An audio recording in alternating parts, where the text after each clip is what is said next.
High বন্ধুরা, সবাই কেমন আছো? আশা করি সবাই ভালো আছো।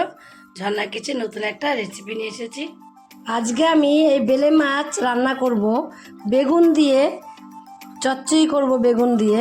এই বেগুন দিয়ে বেলে মাছটা আমি আজকে কিভাবে রান্না করব, তোমরা প্রথম থেকে শেষ পর্যন্ত পুরো ভিডিওটাকে দেখতে থাকো। আর একটা তোমাদের রিকোয়েস্ট থাকলো, আমি সারাদিন বাড়িতে কী কাজকর্ম করি না করি সেটা তোমরা যদি দেখতে চাও, ঝর্ণার ঘর কোন একটা চ্যানেল আছে ইউটিউবে, সেখান থেকে তোমরা দেখে নিতে পারো। তার জন্য এখানে আমি বেলে মাছ দিয়ে নিয়েছি। বেলে মাছগুলো দেখো ধুই একটা এরকম ফুটো বাটির মধ্যে আমি রেখে দিয়েছি। আর এর মধ্যে রেখে কতটা জল দেখো, জলটাকে ফেলে দেবো। এখানে মাছটা নিয়েছি আর এখানে দেখো কিছুটা বেগুন, আমি একটাই ছোট সাইজের বেগুনকে এইভাবে করে কেটে নিয়েছি। অর্ধেক এখানে টমেটো নিয়ে নিয়েছি। টমেটোটা বেগুনটা এক সাইডে রেখে দেবো। আর মাছটা যে নিয়েছি, মাছটাকে আমি লবণ হলুদ মাখিয়ে নেব।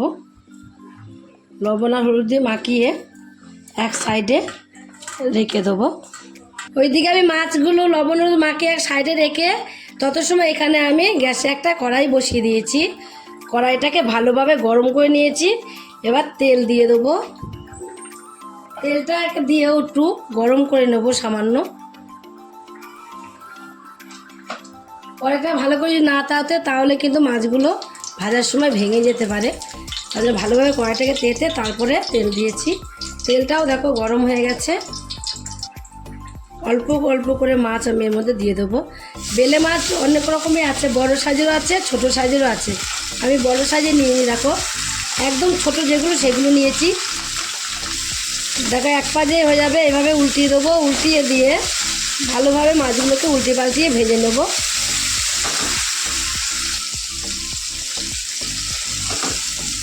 বেলে মাছ কিন্তু খেতে হেবি সুন্দর। যখন নিচে নিয়েছিলাম মাছগুলো, শুধু পেটগুলোকে আমি কেটেছি, পুরো নরম লাগছিল। দেখো কড়াইতে দিতে দিতে কিন্তু শক্ত হয়ে গেছে। অনেক রকমই আছে, একদম ছোট সাইজেরও আছে, আর একটু বড় বড় টুকরো আছে। দেখো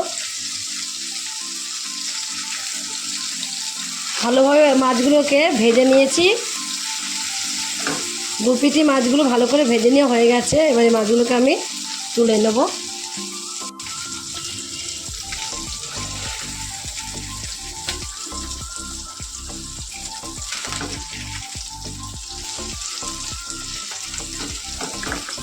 বড় মাছের থেকে ছোট মাছই বেশি ভালো খাওয়া সবচেয়ে। সব মাছগুলোকে আমি ভেজে তুলে নিয়েছি। বাকি যেইগুলো আছে সেগুলোকেও একই রকম করে ভেজে নেব। সব মাছগুলো একই রকম করে ভেজে তুলে নিয়েছি। তুলে নেওয়ার পরে আমি আর একটু তেল এর মধ্যে দিয়ে দেবো।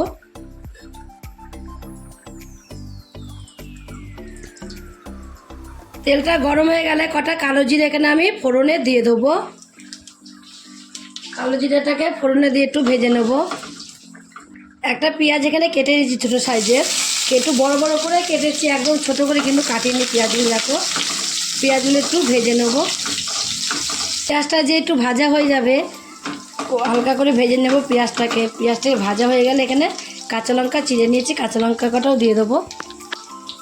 কাঁচা লঙ্কাটাও একটু পেঁয়াজের সময় এইভাবে নাড়াচাড়া দিয়ে নেবো।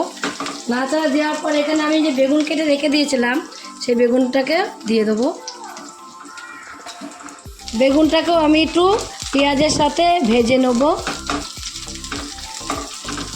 বেগুনটা ভেজে নেওয়ার জন্য অল্প একটু লবণ আমি এর মধ্যে দিয়ে দেবো। আর দিয়ে দেবো অল্প একটু হলুদের গুঁড়ো। হলুদের গুঁড়ো দিয়ে আর লবণ দিয়ে বেগুনটাকে বেশি ভাজবো না। বেগুন কিন্তু দেখবে অল্প ভাজলেই সিদ্ধ হয়ে যায়, তার জন্য বেশি ভাজবো না, অল্প করে ভেজে নেব। বেগুনটা একটু ভেজে নিয়ে এখানে আমি টমেটোটাকে দিয়ে দেবো। টমেটোটাও এর সাথে নাড়াচাড়া দিয়ে নেবো। দেখো একটুখানি নাড়াচাড়া দিয়ে নেওয়ার পরে এক চামচ দেবো এর মধ্যে আমি আদা বাটা। বেশি মশলা এর মধ্যে আমি দেবো না, একদম অল্প মশলাতেই মাছটা রান্না করবো আজকে। আর দেবো এখানে এক চামচে হাফ চামচ এখানে আমি জিরের গুঁড়ো। আদা আর জিরের গুঁড়ো দিয়ে সামান্য একটু জল দিয়ে দিচ্ছি এর মধ্যে আমি। দিয়ে জলের মধ্যে আদাটা আর জিরের গুঁড়োটা একটু মিশিয়ে নিয়েছি। মিশিয়ে বেগুন দিয়ে এইভাবে একটু সব কিছু দিয়ে আমি কষিয়ে নেব। কষিয়ে নিয়েছি। কষিয়ে নেওয়ার পরে আমি এর মধ্যে জল দিয়ে দেবো। যেহেতু একটু জিরে আর গুঁড়ো আর আদা বাটা দিয়েছি, তার জন্য বেশি না কষলেও হবে, অল্প করে জল দিয়ে দেবো। জলের সাথে জলটা দিয়ে ভালোভাবে বেগুনগুলো একটু মিশিয়ে নেব।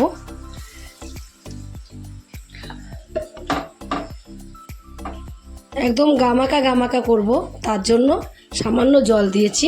এবার ঝোলটা একটুখানি ফুটিয়ে নেব। ফুটে গেলেই ভেজে রাখা মাছগুলোকে আমি এর মধ্যে সব দিয়ে দেবো। ভেজে রাখা মাছগুলো সব দিয়ে দিয়েছি, দিয়ে এর সাথে মিশিয়ে নেব। মিশিয়ে আর একটু দেখো মাছগুলো দিয়ে একটু ফুটিয়ে নিতে হবে।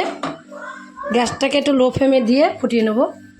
একটু ফুটে গেছে, ফুটে দেখো কত সুন্দর লাগছে, মাছের সাথে বেগুনের সাথে মিশেও গেছে একদম। এইটুখানি গ্রেভি রাখবো, এইটুখানি রাখলে এই দিয়ে দেখবে ভাত মেখে খাওয়াই যাবে, এত ভালো লাগবে খেতে। তোমরাও একদিন বাড়িতে করে খেয়ে দেখো। এবার আমি নামিয়ে দেবো। নামানোর আগে আমি এখানে ধনেপাতা কুচি নিয়েছি, ধনেপাতা কুচিটাকে দিয়ে দেবো। ধনেপাতা কুচি দিলে দেখবে আরও 7 গুণ টেস্ট বেড়ে যাবে, আরও টেস্টটা এত লাগবে খেতে ধনেপাতাটা দিয়ে। এবার আমি নামিয়ে দেবো, কমপ্লিট হয়ে গেছে একদম। এইভাবে তোমরা একদিন বাড়িতে বেলে মাছের বেগুন দিয়ে চচ্চড়ি রান্না করে খেয়ে দেখো। যদি ভালো লাগে রেসিপিটা তোমাদের কাছে, তোমরা যদি ফেসবুক থেকে দেখো ফেসবুকের পেজটি ফলো করে দেবে, যদি ইউটিউব থেকে দেখো ইউটিউবের চ্যানেলটি সাবস্ক্রাইব করে দেবে, পাশে থাকা বেল আইকনটিটা প্রেস করতে ভুলবে না, তাহলে নতুন নতুন রেসিপিগুলো তোমাদের কাছে তাড়াতাড়ি পৌঁছে যাবে। আমার চ্যানেল যদি নতুন বন্ধু হয়ে থাকো, সাবস্ক্রাইব করোনি, প্লিজ সাবস্ক্রাইবটা করে দিও, সবার আগে তোমাদের কাছে নোটিফিকেশন ঢুকে যাবে। ছোট্ট করে লাইক করো, কমেন্ট করো, অনেক অনেক শেয়ার করো। নমস্কার বন্ধুরা, দেখা হবে আবার পরের রেসিপিতে।